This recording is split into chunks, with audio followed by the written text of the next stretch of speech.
Hey guys, Caitlin here. So let's talk about CC Cycle 1, Week 16 and what we did in our class.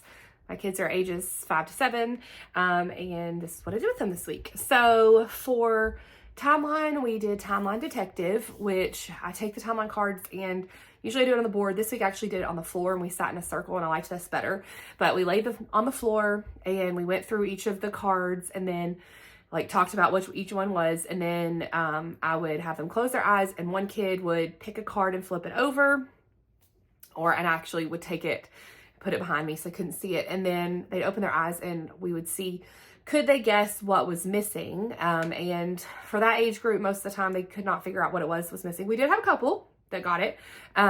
But so then we would listen and sing the song and point out which one was missing, put it back, do it again. They had a good time with that. So that's what we did for timeline. For math, our community uses a geometry song that covers this week and all of our geometry equations that we learn. And we've used it for as long as I've been there. So most of the kids already know it from previous years or from older siblings. So we sang that song for the area of a rectangle, just that part of it. And I added in some hand motions. We don't typically do hand motions with it, but I decided to add some. So we just did area of a rectangle. I had them draw like this, equals, did our arms like this, and then length times width. So when we were just saying the equation, that's what we did. Area of a rectangle equals length times width. But then when we sang the song, it was a little too fast, so we left out the equals. So we just drew a rectangle and then did length times width. So we did that several times, and that was math.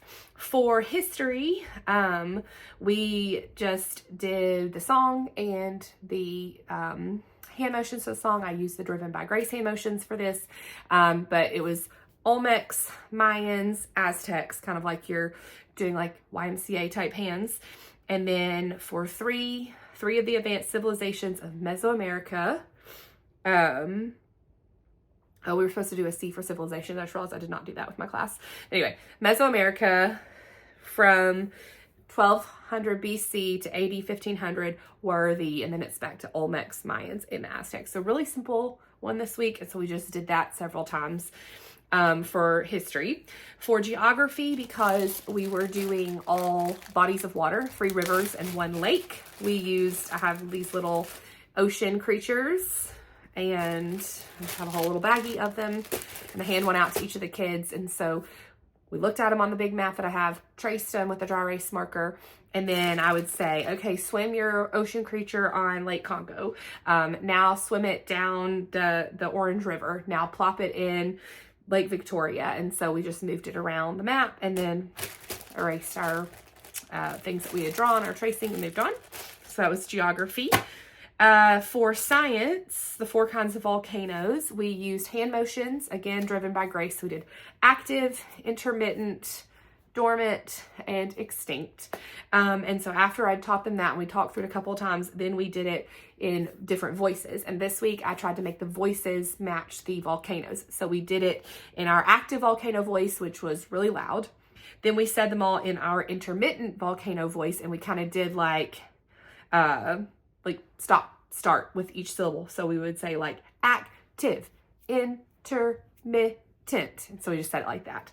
Then we said it in our dormant volcano voice, which is like sleeping. And so we said it like really sleepy, but active, like that.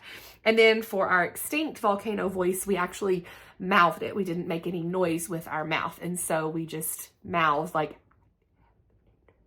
that. So that's what we did for science. For English, just the 3 helping verbs have, had. We just said them multiple times really fast. I think that's fun that we get through it so fast. And then we also sang our helping verb song that we started 2 weeks ago, and we've been adding on to that. So we sang that through once to just kind of put it all together. And then for Latin, we listened to the first declension noun ending song, and while we listened, we did different exercises. So we listened one time and did wall sits, and then we did lunges, like walking lunges across the room. Then we did windmills, and then we twisted side to side. So just trying to keep them active and but listening at the same time, because those can kind of get repetitive doing those over and over again. So that was our new memory work.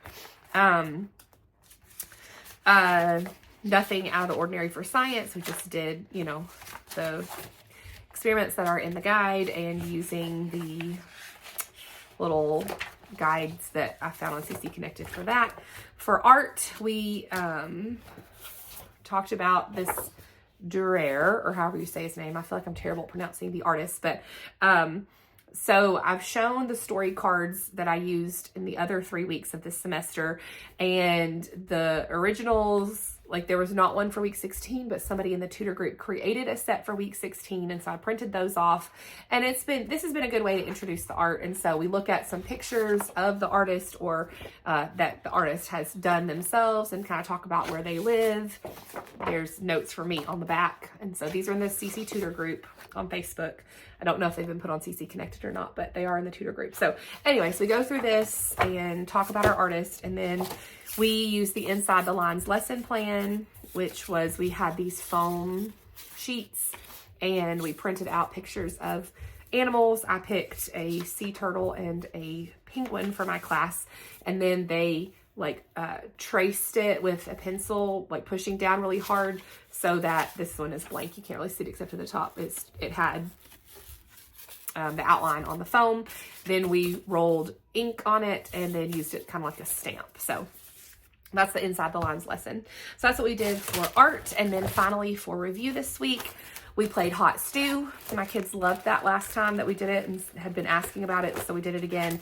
This is a game I found in the tutor group, printed them, laminated them, and so the way we do this is we just all sit on the floor and I ask them a question, a CC review question. We answer it as a group, and then the first person that's, like in the circle, I say, okay, what do you want to put in our soup? Chicken feet or peanut butter? I give them 2 choices. I don't pre-pick the choices. I just pick them up off the top of my stack. So sometimes they're 2 good ones, and sometimes they're 2 gross ones or weird ones, and sometimes there's one of each. So anyway, they pick which one do they put in the soup, and we lay that in the middle. And then then I ask another question. We go through that together to review, and then I pick 2 more for the next person, and I say, okay, what do you want to put in? The gummy bears or the crackers? And so we pick, and the stew gets silly and weird and gross, and they just think it's hilarious, and they think it's so fun, and it keeps them engaged for the whole 30 minutes. So that one has been a huge hit with my class. Also, side note, I use this with my class I teach at church. They are 3rd and 4th graders, and they also really enjoyed it. So if you have a little bit older crew, they might like it too, not just the little ones. So anyway, that was our week this week, and I think that's everything. So I hope it helps, and I will talk to you next week. Bye.